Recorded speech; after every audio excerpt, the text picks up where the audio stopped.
اسلام آباد جو ہے وہ ہمارا کیپٹل ہے، ہمارا دارالخلافہ ہے، اور ظاہری بات ہے اسلام آباد ہی ہمارا وہ ایک ٹارگٹ ہوتا ہے کہ جہاں پہ جا کے پرامن طریقے سے اپنا احتجاج ریکارڈ کروائیں۔ جہاں تک بات ہے احتجاج کی وجوہات کی، وہ آپ کے سامنے ہے۔ ہمارا لیڈر عمران خان بے گناہ جیل میں ہے، ہماری پارٹی کے ساتھ جس طریقے سے مینڈیٹ چوری کیا گیا اس کے لیے بھی ہماری ایک تحریک، سیاسی تحریک ہم نے شروع کی ہوئی ہے۔ ساتھ ساتھ ابھی جو یہ مزید اور جو حرکتیں کر رہے ہیں، جیلی آئینی ترمیمیں کر کے، ڈاکے مار کے، جس طریقے سے یہ ہمیشہ سے انہی پارٹیوں نے، انہی لوگوں نے، اشرافیہ نے یہ کیا ہے کہ اداروں کو اپنے نیچے انہوں نے محکوم کیا ہے۔ آپ نیب کی مثال لے لیں، نیب کا بندہ مری سے لگا لیتے ہیں، وہ صرف وکٹمائزیشن کرتا ہے۔ پاکستان کے خزانے کو یا کرپشن ختم کرنے میں نیب نے آج تک کچھ نہیں کیا، صرف وکٹمائزیشن کی ہے۔ اسی طرح جو باقی محکمے ہیں، اسی طریقے سے ادارے ہیں، وہ اس لیے نیچے جا رہے ہیں اور اس لیے نیچے جاتے جا رہے ہیں کہ جو پالیسیز ہیں وہ غلط بنائی جاتی ہیں۔ اشرافیہ اپنے آپ کو پروٹیکٹ کرنے کے لیے اور محکوم کرنے کے لیے اداروں کو کام کرتی ہے۔ اب جس طریقے سے عدلیہ، آزاد عدلیہ، اس کے اوپر اس کو آزاد نہیں چھوڑا گیا، انہوں نے اپنے بینیفٹس کے لیے عدلیہ کو ہی محکوم کر دیا ہے۔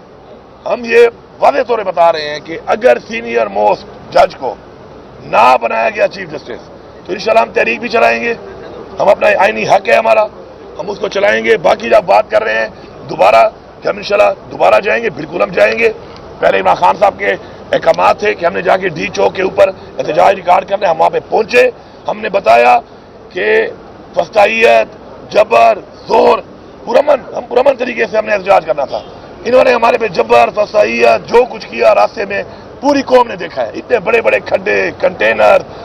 بلیٹس، street firing, rubber bullets, 12 bore کے بلیٹس، لوگوں کو زخمی کیا، لیکن جذبے کو کوئی نہیں ہرا سکتا، جذبے کو کوئی شکست نہیں دے سکتا۔ ہم نے کیا، ہم نے بتایا کہ ہم آ سکتے ہیں،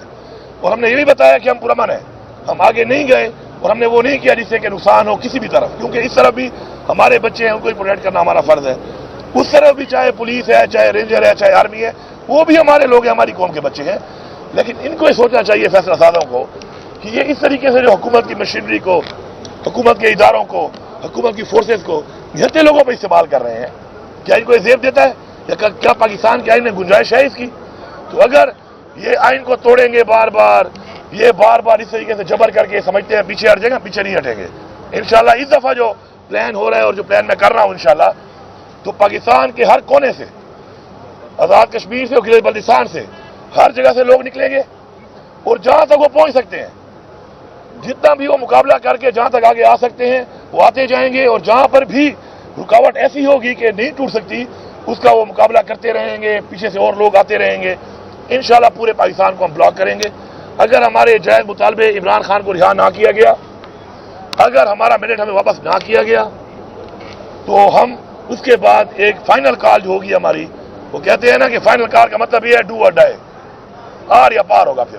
اور آر یا پار میں انشاءاللہ یہ پورا ملک بند ہوگا، اور ہمارے عوام میں جذبہ بھی ہے، ہماری عوام بہادر بھی ہے، اور انشاءاللہ ہماری عوام جو ہے پورے پاکستان ہے، پورے پاکستان سے آ کر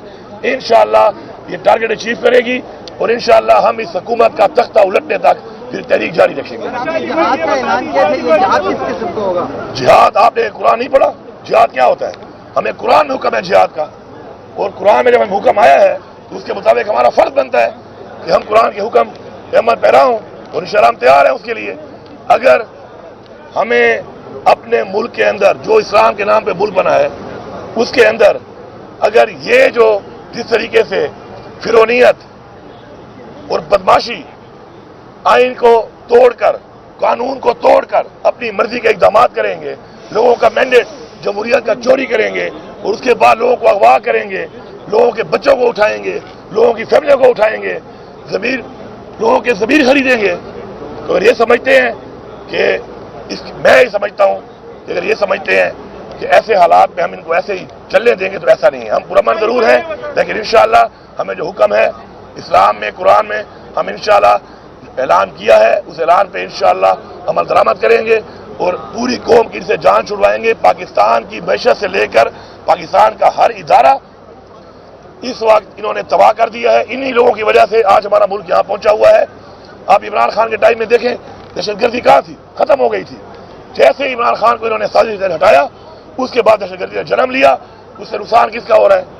پاکستان کا، اور ان کو پاکستان کی پرواہ ہی نہیں ہے، ان کا پاکستان میں ہے ہی کچھ نہیں، سارا پیسہ ان کا باہر پڑا ہے، انہوں نے بھاگ جانا ہے، ایک یہاں پہ ملک پہ رواج بنا ہوا ہے مال لوٹو اور باہر نکل جاؤ،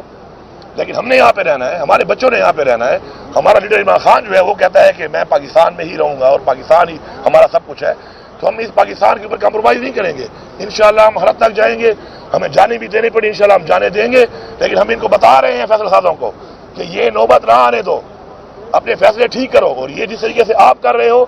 یہ جو آپ جس طریقے سے رویہ اختیار کر کے بیٹھے ہو، اگر آپ یہ سمجھتے ہو کہ یہ راستہ اپنے گھر کی طرف آپ دکھا رہے ہو، آپ کا گھر بھی سیف نہیں ہے، حالات ہمیشہ ایسے نہیں رہتے، ایسی روایات ایسے حرکات کر کے آپ جو راستہ دکھا رہے ہو تو یہ راستہ آپ کے گھر کو بھی جاتا ہے، آپ یاد رکھیں۔ اچھا علی بھائی یہ بتا دیجئے کہ آپ لوگوں نے مجوزہ آئینی ترمیم کے حوالے سے ووٹ نہیں دیا، تو کہا جا رہا ہے کہ آپ نے ایک طرح سے ان کی حمایت کی ہے، آپ لوگوں نے صرف بائیکاٹ کیا، مخالفت میں ووٹ نہیں ڈالا، تو جیسے مخالفت میں ووٹ نہ ڈالنا بھی ایک طرح سے اس آئین کی آپ لوگ دیکھیں بات یہ ہے جب بھی کوئی اس طرح کی ترمیم پاس کی جاتی ہے تو اس کے لیے جو ترمیم پاس کرنے والے ہیں انہوں نے ووٹ پورے کرنے ہوتے ہیں اپنے، انہوں نے 2/3 اپنا پورا کرنا تھا، اور ہمارے تو لوگوں کو جس طرح اغوا کیا جا رہا تھا اور جو حالات بنے ہوئے تھے ہم نے تو اپنے لوگوں کو پروٹیکٹ کیا ہوا تھا، کیونکہ ان کو اغوا کر رہے تھے، ان کے پیچھے پڑے ہوئے تھے، ان کو غائب کر، ابھی بھی ہمارے بہت سے لوگ غائب ہیں، تو اس میں بندے چونکہ انہوں نے پورے کرنے ہوتے ہیں، اور وہ چاہے وہ کانفیڈنس کا ووٹ ہو، نو کانفیڈنس کا ہو، یا کوئی بھی اس طرح کی ترمیم ہو، تو اس میں ووٹنگ ان کی میٹر کرتی ہے جنہیں ترمیم پاس کرنی ہوتی ہے۔ باقی میں ویسے بھی پوری قوم کو بتا دوں ایک بات کہ اچھا ہے کہ مشکل حالات ہمارے پہ آ گئے تاکہ پتہ چلے، مشکل حالات میں پتہ چلتا ہے کہ نسلی کون ہے اور اصلی کون ہے اور بے نسل کون ہے، تو اچھی بات ہے، یہ کوئی بہانہ نہیں ہے۔ میرے پہ سختی تھی، بزدلی اور غداری، جب آپ نے چھرا گھوم دیا اپنے لیڈر عمران خان کی کمر میں تو آپ ایک ہی زمرے میں آتے ہیں، بزدل بھی اسی زمرے میں آتا ہے کہ بزدلی سے غداری کی یا زمین فروش پیسے لے کے غداری کی، غدار غدار ہے، تاریخ میں غدار کا ایک ہی نام ہے کہ وہ غدار ہے، یہ سارے غداروں سے جان چھوٹ رہی ہے، اب ہمارے پاس نکھرے ہوئے وہ کہتے ہیں نا چھڑے ہوئے بندے انشاءاللہ نکل کے آ رہے ہیں، چاہے وہ ہماری لیڈرشپ میں ہیں، چاہے ہمارے سپورٹرز ہیں، ووٹرز ہیں، ہماری یوتھ ہے، اور ویسے بھی ہماری تو یہی پالیسی ہے کہ ہم نے اپنی اس یوتھ میں ان لوگوں کو آگے لے کے آنا ہے کہ جن میں وہ جذبہ اور نظریہ ہے کہ وہ پاکستان کو ٹھیک کریں، تو اچھی بات ہے، یہ روایتی لوگوں سے، یہ غداروں سے، زمین فروشوں سے جان چھوٹ رہی ہے، یوتھ کو موقع ملے گا، ینگ لوگوں کو موقع ملے گا، اس بہادری کے ساتھ وہ آگے آ کے لیڈرشپ ان میں آئے گی، وہ اپنے آپ کو ثابت کریں گے کہ وہ لیڈرشپ کے قابل ہیں اور وہ لیڈر بنیں گے انشاءاللہ، اور وہ آئین کو توڑ کر، قانون کو توڑ کر اپنی مرضی کے اقدامات کریں گے، لوگوں کا مینڈیٹ جمہوریت کا چوری کریں گے، اور اس کے بعد لوگوں کو اغوا کریں گے، لوگوں کے بچوں کو اٹھائیں گے، لوگوں کی فیملیوں کو اٹھائیں گے، لوگوں کے ضمیر خریدیں گے، تو اگر یہ سمجھتے ہیں کہ میں یہ سمجھتا ہوں کہ اگر یہ سمجھتے ہیں کہ ایسے حالات میں ہم ان کو ایسے ہی چلنے دیں گے تو ایسا نہیں ہے، ہم پرامن ضرور ہیں، لیکن انشاءاللہ ہمیں جو حکم ہے اسلام میں، قرآن میں، ہم انشاءاللہ اعلان کیا ہے، اس اعلان پہ انشاءاللہ عمل درآمد کریں گے،